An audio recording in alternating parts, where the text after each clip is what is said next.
My mother said, "I wish you were never born." So I told her, "Consider me dead." What followed was pure chaos. Sup, Reddit. My own mother told me she wished I was never born, so I made that wish come true. Went full ghost mode on the entire family. What happened next? Complete meltdown. Buckle up because this one's a ride. I'm Jake, 32 male, and I've spent my entire life being the backup kid. You know the type, the one who exists to make the golden child look better by comparison.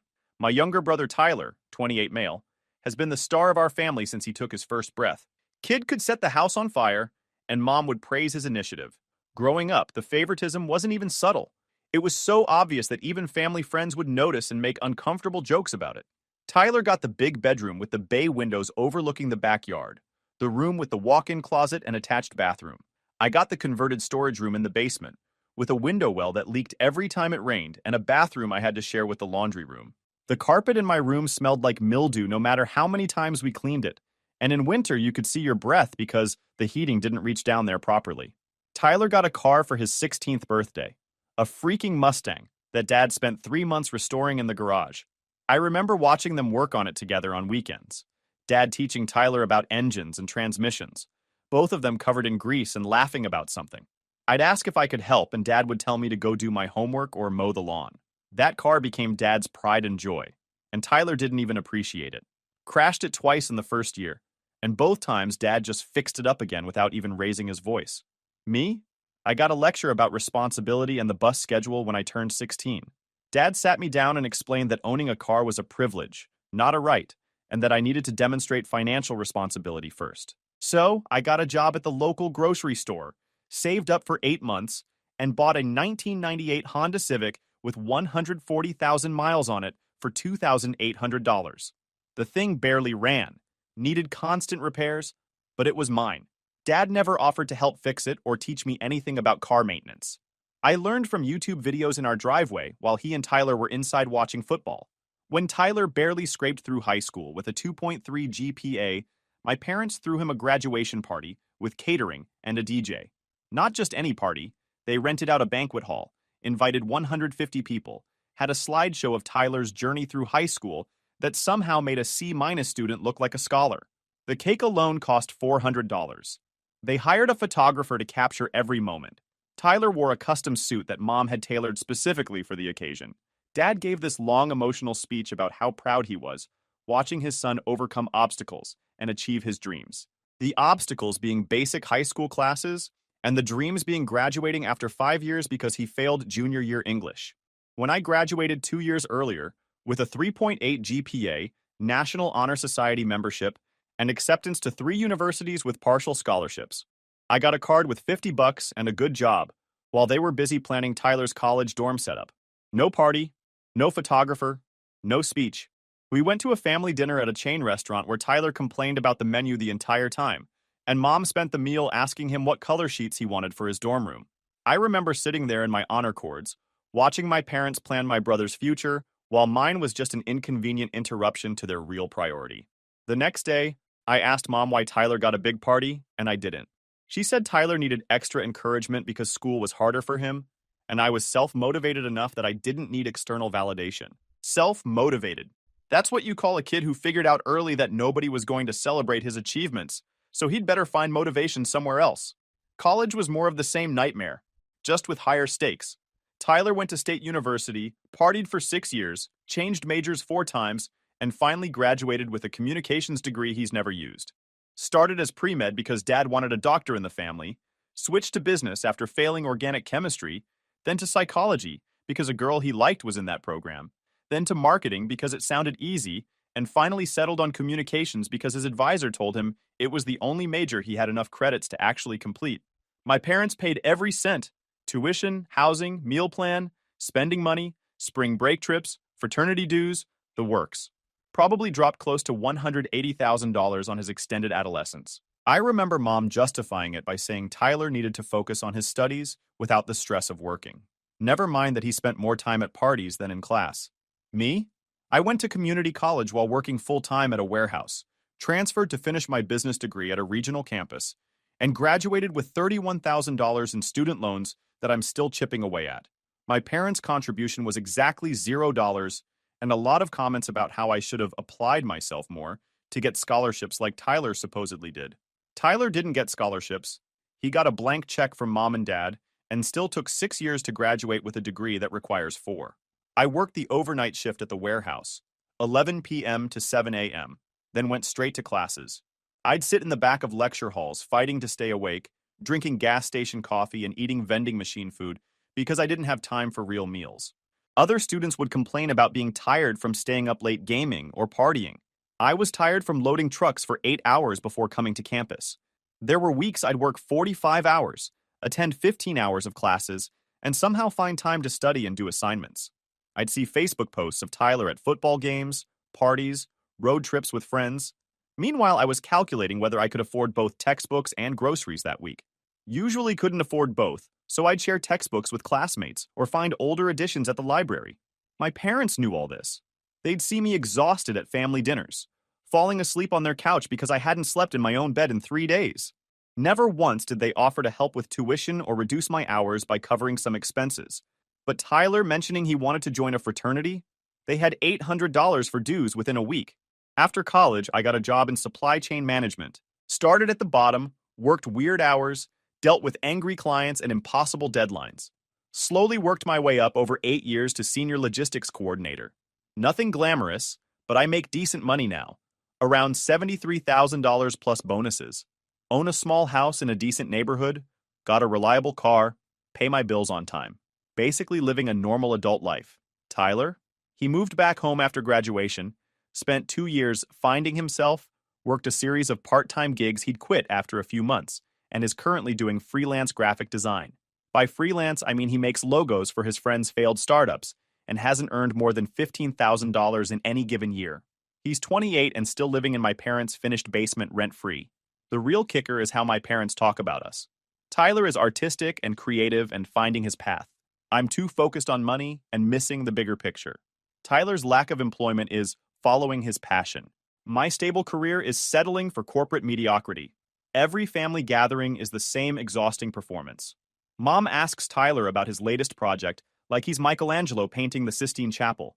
He'll talk for 30 minutes about some logo design that paid him $200, and she'll nod along asking detailed questions about his creative process and artistic vision. Dad will chime in with observations about Tyler's business acumen and entrepreneurial spirit. They'll discuss his portfolio like it's a museum exhibition. Everyone sits there pretending that designing a logo for your buddy's failed startup is equivalent to running an actual business. Then Mom turns to me and asks if I'm still doing that warehouse thing. Not how's work or what projects are you managing. Just that warehouse thing said with this tone that suggests I'm doing something vaguely embarrassing that she'd rather not discuss in detail. I manage supply chains for a regional manufacturing company. We handle logistics for 17 states, coordinate with over 40 vendors, and I'm responsible for inventory systems that track millions of dollars in products. I coordinate shipments worth more than my parents' house, solve complex distribution problems, and manage a team of people who actually depend on me to know what I'm doing. But sure, it's that warehouse thing. I tried explaining my job once at Thanksgiving. Got about 3 sentences in before Tyler interrupted with a story about some Instagram influencer who wanted him to design their logo. Everyone's attention immediately shifted to him, and I just sat there with my half-finished explanation hanging in the air like a forgotten thought. Tyler's girlfriend Brooklyn is cut from the same cloth as him. She's a lifestyle influencer with 3,000 Instagram followers, most of whom are definitely bots based on the engagement rates. She posts photos of smoothie bowls and sunset yoga poses while living off Tyler's allowance from our parents. An allowance that I just found out is $800 a month. Tyler's getting basically a free salary for existing, while I worked overnight warehouse shifts to pay for community college. Brooklyn's content is exactly what you'd expect. Generic inspiration quotes overlaid on stock photos, sponsored posts for diet teas that probably don't work, and endless photos of her doing yoga in expensive athleisure wear. She once told me she was building an empire and asked if I wanted to invest in her personal brand expansion. I asked what that meant. She said she needed $5,000 for a professional photo shoot and some Instagram advertising. I declined. My girlfriend Lily is a middle school teacher. She works her butt off for a modest salary, spends her own money on classroom supplies, and genuinely cares about her students. She's smart, kind, funny, and way too good for me. We've been together 4 years, talking about engagement, building a real future together. But according to my family, Brooklyn's Instagram lifestyle is more impressive than Lily's actual career educating children. Mom constantly asks when I'm going to find someone with ambition like Brooklyn. The irony would be hilarious if it wasn't so infuriating. The breaking point came 3 months ago. Tyler announced he was proposing to Brooklyn, and my parents immediately started planning an engagement party. Not a small gathering, a full production with a guest list of 80 people, catered food, an open bar, the works. Dad called asking me to contribute to the party fund. They were planning to spend around $8,000 on this thing and wanted me to chip in $2,000 since I was doing so well financially. Meanwhile, Tyler wasn't contributing anything because he was saving for the ring with money our parents gave him. I laughed. Actually laughed on the phone. Told Dad I wasn't funding Tyler's engagement party when Tyler wasn't even funding his own engagement ring. Dad went quiet for a second, then said, "Family helps family," and I was being selfish. Selfish. Coming from people who paid $0 toward my education while funding Tyler's 6-year party degree, I told Dad I'd think about it and hung up. Didn't think about it. Not for a second. 2 weeks later, Mom called. She was upset I hadn't sent money for the party. They'd budgeted expecting my contribution, and now they were short. They'd already put deposits down on the venue and caterer based on the assumption I'd come through with the $2,000. I reminded her I never agreed to contribute. Never said yes, never implied yes, never even considered it. She said she assumed I'd do the right thing as Tyler's brother. That family supported family during important moments. That she'd raised me better than to abandon my brother when he needed me. The right thing would have been you treating both your kids equally, I said. But we're way past that conversation. Mom got defensive immediately. They'd always treated us the same, she insisted. Her voice had that edge it gets when she knows she's wrong but refuses to admit it. Any differences were because Tyler needed more support due to his creative nature. I was always more independent and didn't need as much help. I was the responsible one who could handle things on his own. This was the narrative they'd constructed over the years. Tyler needed more because he was sensitive, artistic, finding himself. I needed less because I was independent, capable, self-sufficient. Funny how independent really meant ignored, and self-sufficient meant we didn't feel like helping you. I brought up specifics because I was tired of the vague justifications. Tyler's car versus my bus pass. How did a vintage Mustang serve his creative nature? His fully funded 6-year college vacation versus my student loans that I'll be paying until I'm 40. Him living rent-free at 28 while I paid $400 a month starting at 19 years old to live in their basement. She had explanations for everything, of course. The car was necessary for Tyler's social development. He needed to be able to attend events and maintain friendships. I'd wanted the independence of student loans to build credit and learn financial responsibility. Tyler needed time to find his passion, and charging him rent would have added pressure that might have stifled his creativity. Every excuse was garbage, and we both knew it. But she delivered each one with this conviction. Like she'd practiced these justifications so many times, she'd actually started believing them. "You've always been jealous of your brother," she said finally, playing her trump card. That's when I knew we'd crossed into territory we couldn't come back from. I wasn't jealous of Tyler. I pitied him. He was 28, living in our parents' basement, earning poverty wages, completely unprepared for real life. What exactly was I supposed to be jealous of? Mom's voice went cold. At least Tyler knows how to be grateful. At least he appreciates what we do for him. You've always been difficult, always complaining, always making everything about you. Everything is about Tyler, I shot back. It's been about Tyler for 28 years. Maybe if you were more like him, we'd want to help you more. That line hit different. Not because it hurt, because it revealed what she'd been thinking all along.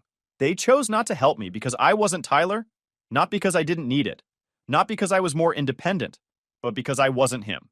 "Forget the party money," she said. "Just forget it. We'll figure it out ourselves like we always do. We don't need anything from you." Something snapped. All those years of being second choice, all the double standards, all the excuses, it crystallized into one moment of absolute clarity. "Good," I said, "because from now on, you're getting nothing from me. Don't be dramatic. I'm serious. You don't need anything from me? Great. Consider this relationship over." She laughed. Actually laughed like I'd told a joke. "You're going to stop talking to us because we asked you to help with your brother's engagement party? That's ridiculous. No, I'm going to stop talking to you because you've made it clear for 32 years that I'm the backup kid, the one who exists to make Tyler look good by comparison. I'm done with that role. You're being childish. Maybe. But I'm also done. Fine. If that's how you feel, Maybe I wish you were never born. Would have saved us a lot of trouble. There it was. The thing she'd probably thought 1,000 times but finally said out loud. I wish you were never born. I went quiet. The phone felt heavy in my hand. Mom was breathing hard on the other end, probably realizing she'd crossed a line but too stubborn to take it back. Okay, I said calmly. Consider your wish granted. From this moment forward, act like I was never born. Don't call, don't text, don't show up at my house. I don't exist to you anymore. Jake, don't be... I hung up, blocked her number immediately. Then Dad's number. Then Tyler's number. Then I went through social media, Facebook, Instagram, Twitter, and blocked all of them there too. Removed every family member from my contacts who I knew would try to relay messages or play mediator. Cousins who'd side with my parents, aunts and uncles who'd try to smooth things over, family friends who'd been watching this dysfunction for years without saying anything. The blocking process was therapeutic in a way. Each number I blocked felt like cutting another thread that had been holding me down. By the time I finished, I'd removed 17 contacts. 17 people who were connected to that toxic system. Lily came home from work an hour later to find me sitting on the couch staring at nothing. She teaches 7th grade English, and Fridays are always rough because the kids are restless and unfocused. She looked exhausted, her teacher bag heavy with essays she'd need to grade over the weekend. But she took one look at my face and dropped everything.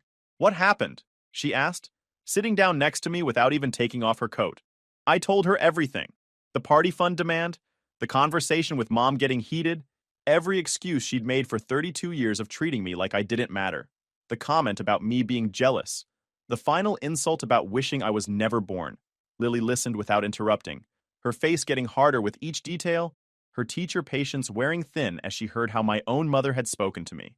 When I finished, she was quiet for a long moment. Then she grabbed my hand and looked me straight in the eyes. I'm proud of you, she said firmly. Not, are you sure about this? Or, maybe you should reconsider. Or, give them time to cool off. Just, I'm proud of you. No qualifications, no doubts, no suggestions that I was overreacting. That's when I knew I'd made the right choice, both in cutting off my family and in choosing Lily. She saw immediately what had taken me 32 years to accept, that the relationship was toxic and one-sided, that I deserved better than being the backup kid, that some bridges need to burn. The first week was quiet. I kept expecting angry calls or texts, but my blocks held. No contact from anyone. Part of me wondered if they'd even noticed or if they were just relieved to have one less obligation. Then Tyler's engagement party happened. I knew the date because it had been mentioned repeatedly before I blocked everyone. That Saturday, I took Lily out for a nice dinner, went to a movie, came home and played video games until midnight. Didn't think about the party once. Sunday morning, my doorbell rang at 8 a.m. I opened it to find my Aunt Rachel standing there looking uncomfortable. Rachel is my mom's younger sister. She's always been the reasonable one in the family, the person who'd actually listen when I complained about the favoritism. She'd nod sympathetically but never actually do anything about it. Your mom asked me to talk to you, she said. Not interested. Jake, please. Just hear me out. Against my better judgment, I let her in. Lily was still asleep, so we sat in the kitchen while I made terrible coffee. Rachel explained the party had been a disaster.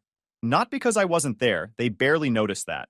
It was a disaster because without my $2,000 contribution, they'd had to scale back significantly. Instead of the fancy venue they'd wanted, they used my parents' backyard. Instead of a catering company, Mom and her friends made food. Instead of an open bar, they had a cooler of drinks.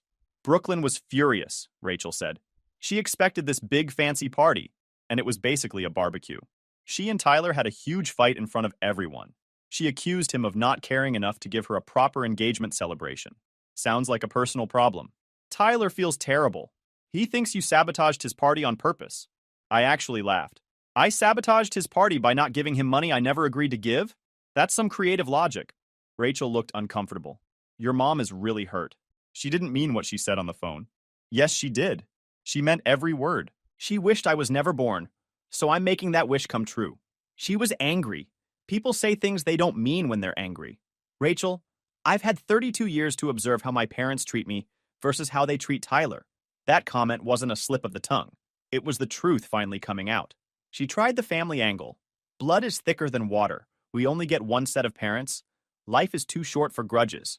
I shut down every cliche with simple facts. They'd chosen Tyler over me for 3 decades. I was just accepting their choice. What do you want me to tell your mom? Rachel asked finally. Tell her exactly what I told her. I don't exist to her anymore. She needs to act like I was never born. You don't mean that. I absolutely mean that. Rachel left looking defeated. I felt nothing. No guilt, no regret, no sadness. Just relief that my boundaries were holding. 2 weeks later, Dad showed up at my work.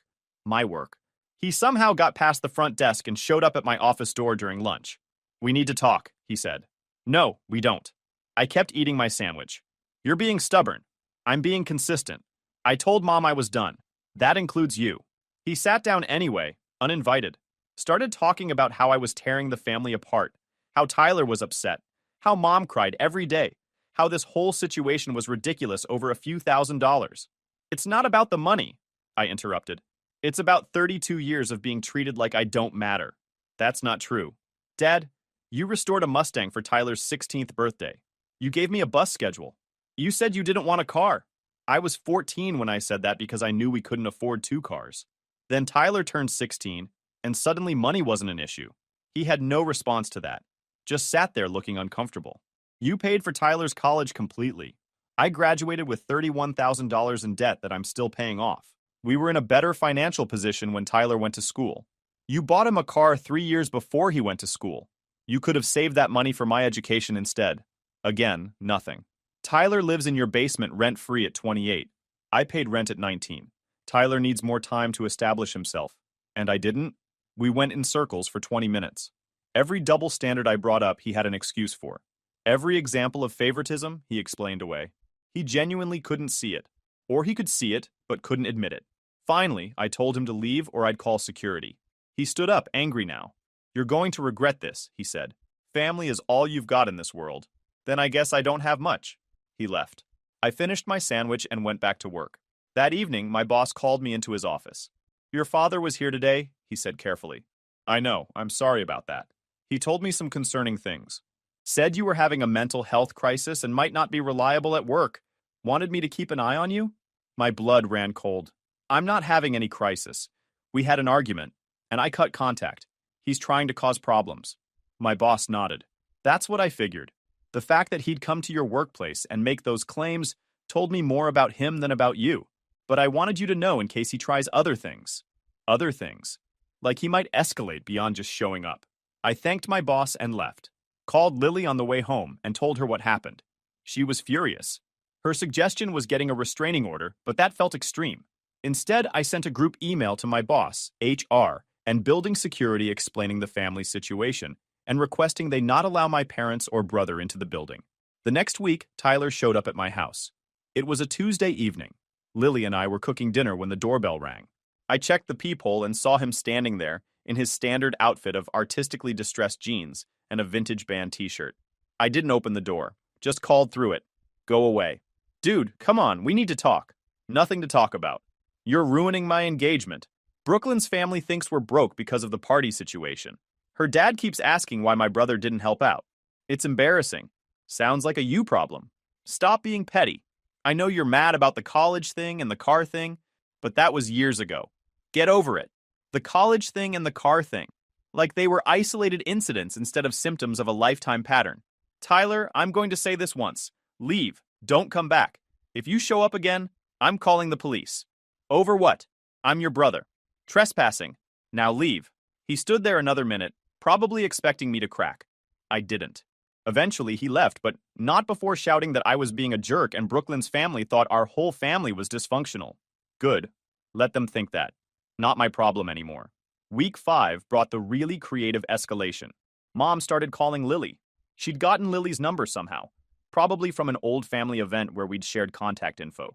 The messages started sympathetic. She was worried about me, wanted to make sure I was okay, hoped Lily could talk some sense into me. Lily didn't respond to any of them. Then Mom shifted tactics, started suggesting maybe Lily was the problem. Maybe she was turning me against my family. Maybe she didn't understand family dynamics. Maybe she was isolating me. Classic manipulation, attempting to drive a wedge between us. Lily showed me every message. We blocked Mom's number on her phone too. That Saturday, Mom showed up at the elementary school, where Lily teaches. Waited until after classes and approached her in the parking lot. Lily called me immediately. Your mom is here. She's crying and saying she just wants to talk to you. Don't engage. Get in your car and leave. She's blocking my car. I told Lily to call the school security officer. Mom was removed from school property and warned about trespassing. Lily filed a formal report with the principal explaining the situation. They flagged Mom's name in their security system. This was getting out of hand.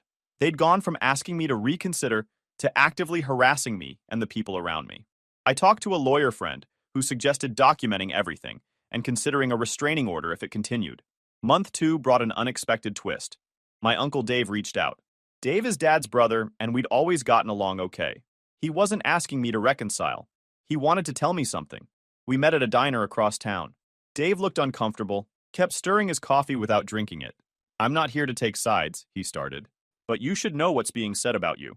Apparently, my parents had been telling people I'd had a breakdown, that I'd become unstable and cut off the family without reason, that I'd always been troubled, and they'd tried to help, but I refused. They were painting themselves as victims of my mental illness. "Mom's telling people you threatened her," Dave said, "that you called her horrible names and said violent things. She's saying she's afraid of you." This was beyond simple manipulation. This was character assassination. They were creating a narrative where I was dangerous, unstable, the villain, where they were innocent victims of my irrational behavior. "None of that happened," I said. "I know. I've known you your whole life. You're probably the most stable person in that family. But they're committed to this story. Why are you telling me this?" Dave shrugged. "Because it's wrong. And because I watched them do the same thing to you for years. The favoritism, the double standards. I saw it. Most of us saw it. We just didn't say anything. Why not? Because it wasn't our place. Because your parents are adults who make their own choices. Because getting involved in other people's family dynamics is complicated." He paused. "But this is different. They're lying about you, damaging your reputation. That's too far." I thanked Dave for the heads up, asked if he'd be willing to make a statement if it came to legal action. He said yes without hesitation. Armed with Dave's information, I sent a clear message through my lawyer to my parents. Stop spreading false information about me. Stop contacting my workplace. Stop contacting Lily. Stay away from our properties. Any further contact would result in legal action, including restraining orders and a defamation suit. The lawyer's letter worked. Sort of. Direct contact stopped, but the rumor mill didn't. Extended family members kept trying to reach out as mediators. Some bought my parents' story about me being unstable. Others just wanted everyone to get along. I maintained my position. No contact meant no contact. I wasn't interested in mediation, family therapy, or reconciliation. The bridge wasn't just burned, it was nuked from orbit and the ashes scattered. Month 3 brought Tyler's wedding planning. Apparently, Brooklyn had gotten over her disappointment about the engagement party, and they'd set a date for 6 months out. According to my Aunt Rachel, who still occasionally updated me despite my preferences, it was going to be a big, expensive affair. Dad had asked Tyler if he wanted me as a best man. Tyler said no.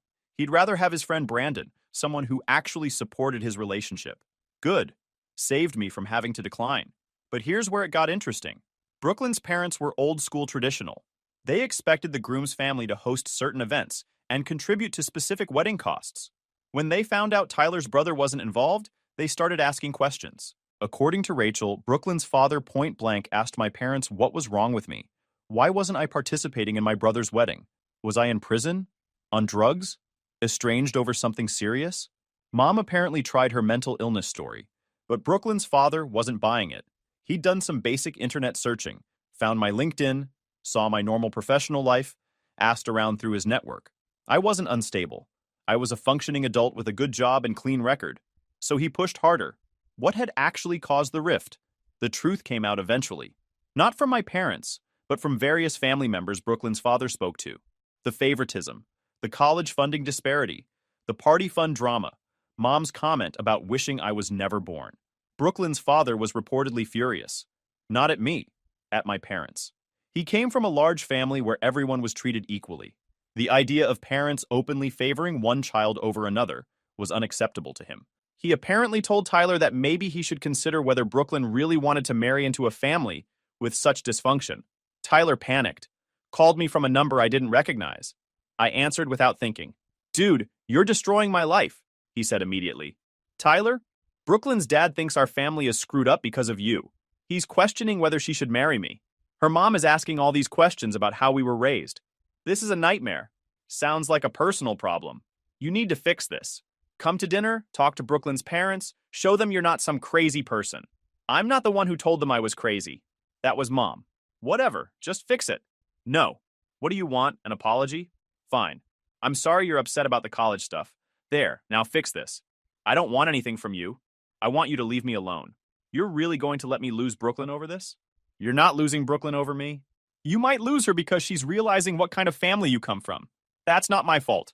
He started getting angry, calling me selfish and petty. I hung up and blocked that number too. But the damage was done. Brooklyn started having serious doubts about marrying Tyler. Not because of me specifically, but because of what my absence revealed about my parents' character. If they could treat one son so differently from another, what did that say about their values? Her father was even more direct. He told Tyler he wouldn't give his blessing for the marriage unless some serious family issues got resolved. He wanted to see my parents acknowledge what they'd done and make genuine efforts to repair the relationship with me. My parents, predictably, refused. They hadn't done anything wrong. Any problems were because of my attitude and unrealistic expectations. They'd treated both sons fairly, and I was just ungrateful. Brooklyn's father told Tyler the wedding was off until the family situation improved. Brooklyn agreed with her father.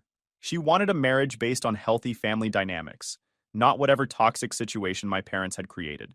Tyler's wedding got postponed indefinitely. He blamed me completely, started posting vague things on social media about family betrayal and fake people. I'd blocked him, but Lily showed me screenshots from mutual acquaintances. Month 4 was quiet. No contact attempts, no escalation, just silence. I wondered if they'd finally accepted the situation, or if they were regrouping for another approach. Turned out it was neither. They were dealing with consequences. Uncle Dave called with an update. Tyler had moved out of my parents' basement. The postponed wedding and Brooklyn's ultimatums had forced him to get his life together. He'd gotten a real job doing IT support at a mid-sized company. Not glamorous, but steady income. He and Brooklyn had moved into a small apartment together. More interesting, Brooklyn had insisted on premarital counseling focusing on family dynamics and boundaries. She'd made it clear she wouldn't marry into a family that practiced the kind of favoritism mine had demonstrated. Tyler was apparently in counseling trying to understand his own complicity in the dysfunction. Your brother's growing up, Dave said. Painfully. But he's growing up. Good for Tyler, I guess. Didn't change anything for me. Even more interesting, my parents were facing social consequences.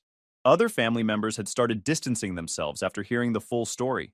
Cousins who'd always been close to Mom were suddenly busy when she called. Dad's weekly poker night dissolved when 3 of the 5 regular players decided they didn't want to associate with someone who'd treated his kid that way. The church community they'd been active in for 20 years was asking questions. Someone had mentioned the situation to the pastor during a counseling session. He'd apparently given my parents a gentle suggestion that they reflect on their parenting choices and consider making amends. They'd stopped attending church rather than face those conversations. They're becoming social pariahs, Dave said. Not completely, but people are treating them differently now. They're facing consequences for the first time. Month 5 brought the letter. Not a text or email, an actual handwritten letter delivered by certified mail. From Dad. It was 3 pages long. Started with a lengthy explanation of their parenting philosophy, how they'd tried to meet each child's unique needs, how they'd always loved both of us equally, even if they expressed it differently. Then it shifted to justifications. The car situation was about Tyler needing social opportunities I didn't care about. The college funding was about their financial situation changing. Tyler living rent-free was temporary help during a difficult time. Page 3 finally got to something resembling an apology. They were sorry I felt hurt. Sorry I'd misunderstood their intentions. Sorry our relationship had deteriorated over a misunderstanding about the engagement party. The letter ended with an invitation to family counseling with a mediator of my choosing. They wanted to repair the relationship and help me understand their perspective better. I read it twice. Showed it to Lily. She summarized it perfectly. That's not an apology. That's a justification with an apology filter. She was right. The entire letter was about them, their intentions, their perspective, their pain. The only thing they were sorry about was that I'd misunderstood them. They weren't sorry for what they'd done. They were sorry I'd reacted to it. I didn't respond to the letter. Just filed it away in case I needed documentation later. 2 weeks later, Tyler reached out through LinkedIn of all places. Professional network messaging seemed like a weird choice, but maybe he figured I couldn't block him there without looking petty to professional contacts. His message was different from the phone call. More measured, less demanding. I've been in counseling like Brooklyn wanted, talking about family stuff, realizing some things I didn't see before. You were right about the favoritism. I didn't see it because I was the one benefiting from it. That was wrong. I'm sorry. I wrote back one sentence. Good luck with that. Not mean, not encouraging. Just acknowledgement. He'd apologized, I'd acknowledged it. That's all our relationship could be. Last week, Aunt Rachel texted one final time. Mom had asked her to reach out about the engagement. Apparently, they'd heard through mutual Facebook connections. She wants to come to the wedding. She's very hurt she wasn't told. I replied. She told me she wished I was never born. I'm making that wish come true. She doesn't get to participate in the life she wished didn't exist. Rachel didn't respond after that. So here I am, Reddit, planning a wedding without the people who raised me, building a life with someone who actually sees me as more than a backup option, creating a family based on choice rather than obligation. If you enjoyed this video, please hit that subscribe button. It really helps the channel and help us bring you more and better stories. Thanks.